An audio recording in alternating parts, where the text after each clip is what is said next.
Orang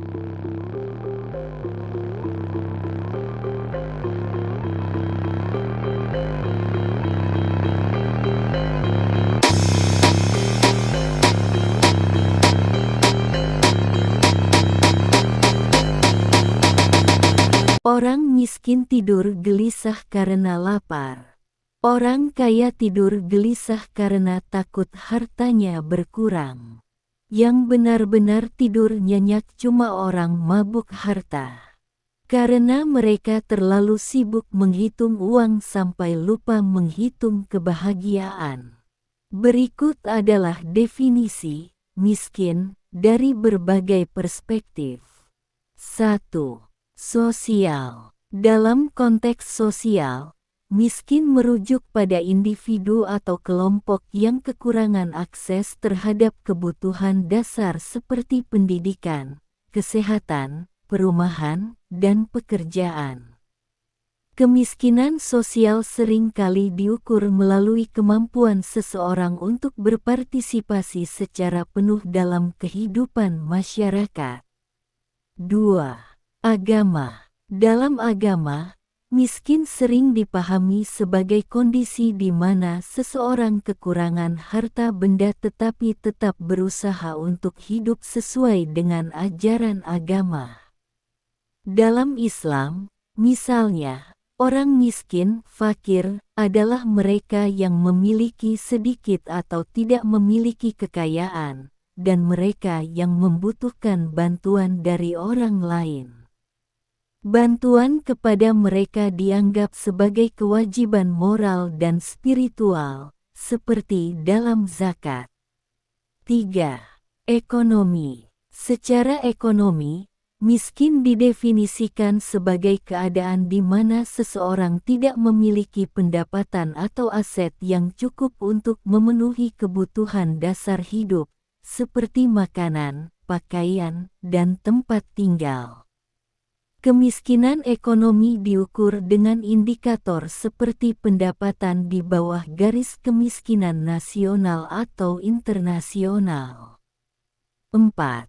Filsafat. Dalam filsafat, miskin dapat diartikan sebagai kekurangan atau keterbatasan dalam aspek material maupun imaterial yang mempengaruhi kualitas hidup. Filsafat dapat melihat kemiskinan sebagai kondisi yang menghambat kebebasan, kesejahteraan, dan pengembangan potensi manusia. 5. Budaya. Dari sudut pandang budaya, miskin dapat merujuk pada keterbatasan akses terhadap warisan budaya, pendidikan, dan kesempatan untuk berpartisipasi dalam praktik budaya. Ini bisa berarti terpinggirkannya seseorang dari komunitas budaya atau kekayaan intelektual suatu masyarakat. 6. Moral. Kemiskinan moral merujuk pada kondisi di mana seseorang kekurangan nilai-nilai moral atau etika, seperti kejujuran, keadilan, dan empati. Seseorang yang miskin moral mungkin tidak memiliki integritas atau rasa tanggung jawab terhadap dirinya sendiri dan orang lain. 7. Sufistik. Dalam sufisme, kemiskinan fakir adalah konsep spiritual yang berarti ketergantungan total kepada Tuhan dan melepaskan diri dari keterikatan duniawi. Seorang sufi yang miskin adalah seseorang yang tidak memiliki keinginan atas kepemilikan duniawi, melainkan mencari kekayaan dalam hubungan dengan Tuhan. Miskin dalam sufisme bukan hanya kekurangan materi, tetapi juga sikap batiniah yang mengutamakan Tuhan di atas segalanya. Masing-masing perspektif memberikan pemahaman yang mendalam tentang konsep kemiskinan dari sudut pandang yang berbeda, mencerminkan dimensi yang beragam dari kondisi manusia. Berikut adalah definisi kaya dari berbagai perspektif. 1. Sosial. Dalam konteks sosial, Kaya merujuk pada individu atau kelompok yang memiliki akses yang luas terhadap sumber daya seperti pendidikan, kesehatan, jaringan sosial, dan kesempatan kerja. Mereka dianggap mampu berkontribusi dan berpartisipasi penuh dalam kehidupan masyarakat dengan kenyamanan dan kemudahan. 2. Agama. Dalam agama, kaya dapat diartikan sebagai anugerah yang harus dimanfaatkan untuk kebaikan. Kekayaan dalam agama bukan hanya berupa materi, tetapi juga berupa iman, amal, dan kebijaksanaan. Dalam Islam, seseorang yang kaya diimbau untuk berbagi dengan yang membutuhkan melalui sedekah dan zakat. 3. Ekonomi. Secara ekonomi, kaya adalah kondisi di mana seseorang memiliki kekayaan atau pendapatan yang jauh melebihi kebutuhan dasar hidupnya. Kekayaan ini bisa berbentuk aset, uang tunai, atau investasi yang memungkinkan mereka hidup dengan kemewahan dan tanpa kekhawatiran finansial.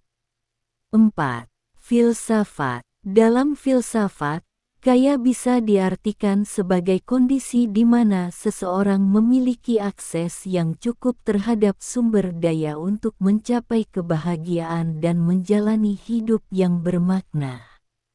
Filosofisnya, kaya tidak hanya diukur dari jumlah harta, tetapi dari kemampuan untuk mencapai kepuasan batin dan kebebasan. 5. Budaya. Dalam perspektif budaya, kaya merujuk pada kepemilikan atau warisan budaya, pengetahuan, dan kemampuan untuk menikmati serta melestarikan tradisi dan seni. Seseorang dianggap kaya secara budaya jika memiliki pemahaman mendalam dan partisipasi aktif dalam kegiatan budaya. 6. Moral. Kaya secara moral merujuk pada seseorang yang memiliki nilai-nilai etika yang tinggi, seperti kejujuran, empati, dan rasa keadilan. Orang yang kaya moralnya adalah mereka yang mampu memberikan kontribusi positif kepada masyarakat melalui perilaku dan keputusan yang berlandaskan moral. 7. Sufistik. Dalam sufisme, kaya gina tidak diukur dari jumlah harta benda, melainkan dari rasa cukup dan kepuasan dalam hati. Seorang sufi yang kaya adalah mereka yang merasa cukup dengan apa yang diberikan Tuhan, tidak tergantung pada dunia materi, dan kaya akan cinta serta hubungan dengan Tuhan. Kekayaan sejati adalah kedamaian batin dan kebebasan dari keterikatan duniawi.